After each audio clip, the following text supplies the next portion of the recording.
Hey there.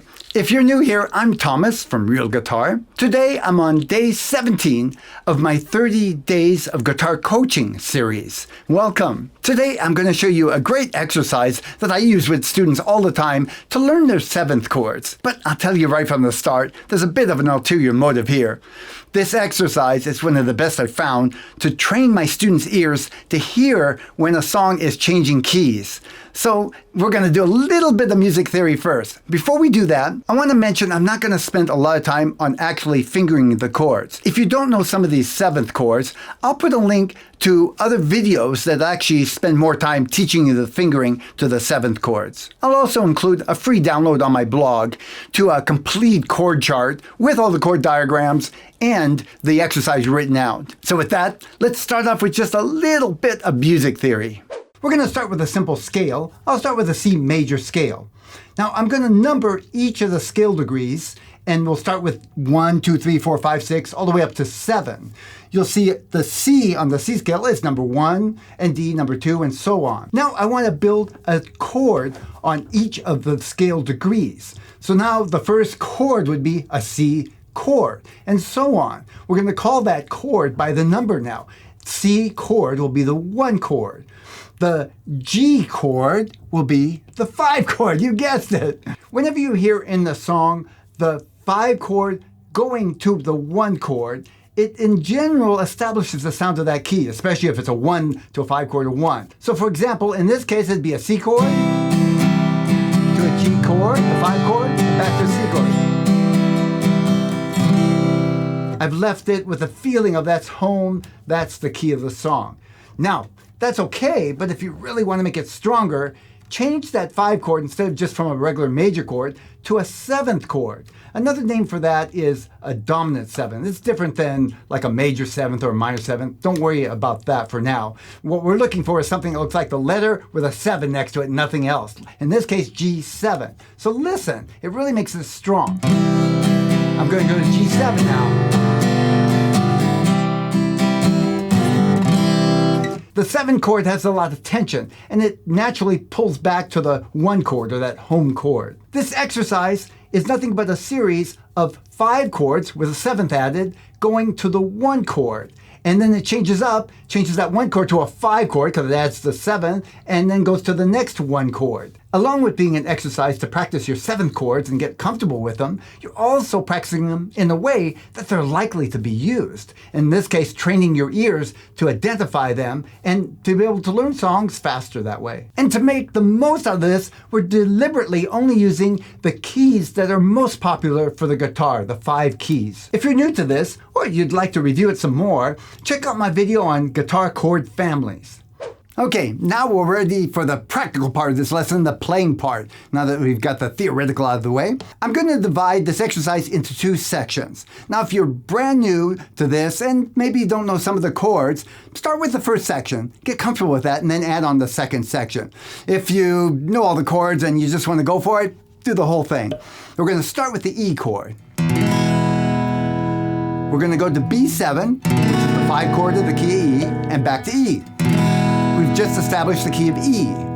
Now we're going to change that E to E7, which signals change of key to the key of A. Let's just play that much. Start with E, 1 strum, and don't worry about tempo for now. Go to B7. Now back to E. Change that to E7 and to A now. Now going on from there, we're going to change that A to A7. You're starting to see the pattern. And now we're off to D. And that's the first section. Let's do that whole first section, starting with the E chord. Hope you got your guitar out. Doing it with me will make it stick much better. You need to go get it? Okay, go ahead. I'll wait. Turn off the video. Okay, you're back. Good. Here we go. E. Go to B7 and back to E. Now change that to E7. Off to the A chord. And don't worry if you finger it the same way as me. It doesn't matter. Any way that works for you. Now I'm going to A7. And that changes it to the key of D. Good. Feel free to practice that until you can at least go from one chord to the other and memorize that little progression. And then come on back and we'll do the second section. Okay, section number 2. We're going to start on that D chord for the second section. That's where we left off with the first section. Now change that to D7. And that signals a key change to the key of G. Finger the G chord any way that's comfortable for you. I'm going to use the 3-finger G with the pinky. For me, this is going to be the easier change to G7, which is the next chord. So let's do that much. D, go to D7 now, to G.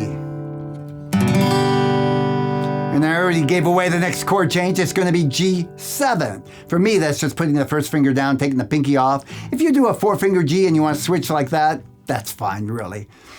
Here we go, G7. That signals a key change to the key of C. Okay, let's play just that much from the beginning. Start with D. Ready, go. I'll call it out, D. Going to D7 now. To G. G7. To C. Can you guess what the next chord is? If you said C7, you're right. C7. I just put my pinky down to make a C7. Now we're going to F. Any form of F, bar chord, partial bar that you want to make is fine. Or one of those kind of cheat Fs that aren't really a full F but don't have a bar. That's fine. I'll use the bar chord. I'm comfortable with that. We're going to go back to C7, kind of nail that key. We're in the key of F now. C7 is the 5 of the key of F. And back to F. Get a double whammy on the F chord, so to speak. So that completes the second section. Wasn't so bad, huh? Let's do it from the beginning of the second section, the whole thing. Starting with a D chord. Here we go. Strum, D. Now to D7. Going to G. G7. Off to C. Then change that to C7. And to the F, which is the 1 of the key of F. C7 is now the 5 chord. And back to 1F. And that completes the second section. Okay, now we're going to put the two sections together, and I'm going to just play them through once all the way. I'll go slow. Feel free to either watch if you're not ready to do the whole thing, or to play along if you think you want to give it a shot. Here goes. Ready, go. E. B7. Going back to E. To E7. A. A7. To D. D7. To G. Now change the key. G7, it's in the key of C. C7 makes it key of F. Go to the 1 chord F. Back to C7. And back to the F. Not bad. So the best way I think to approach this is to learn the entire exercise first without any strumming or worrying about speeding up or slowing down, tempo in other words. Learn the first section. If some of the chords are new for you, practice the chords separately, put them together. That alone would be a great exercise if some of the 7 chords are new for you. Then learn the second section, same way, put them together, and then get to where you can play most of the time all the way through without too much stopping.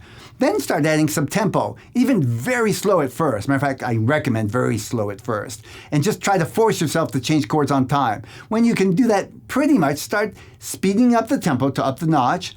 And the other thing you can do is to start adding a strum. I like to add a very simple strum, just down, down, up, and then change. That starts making it feel more like how you're going to use it in a song.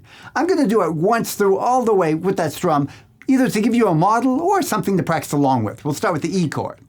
I'll do the count of 4. 1, 2, 3, 4. Starting on E. To B7. And back to E. Now E7. A, A7, D, and D7. G, G7, C, almost done, C7, F, C7, and F. Now, there's two ways that can help you to memorize this exercise. The first point is obviously every time you play a chord, like the E chord, you're going to end up playing the 7th version of it. So E to E7. Then it goes to the next key. How do you figure out what that next key is? Of course, you can just memorize it by rote. But one way is to look at a chart of the circle of fifths. See, if you're on the E chord and you look at that chart, the next key is going backwards around the circle A. And then from A, the next key going backwards around the circle is D, and so on. And the second way to memorize it, I think even simpler, is just to count 4. So in other words, you're on E, you change it to E7, the next chord is 4 up, E, F, G, A. So you're on A, you change that to A7, 4 more. A, B, C, D. Okay, I need more fingers. Thank you for joining me on this 30-day guitar coaching series. Hey, give me a thumbs up if you appreciate what I'm doing. Also, I want to ask you a question. Do you find this kind of little tidbits of music theory helpful? Let me know in the comments below. And if you'd like to know more about that, let me know also in the comments, and I'll make sure and make more videos around that. I'll be back again tomorrow with day 17. Hope to see you then. Bye.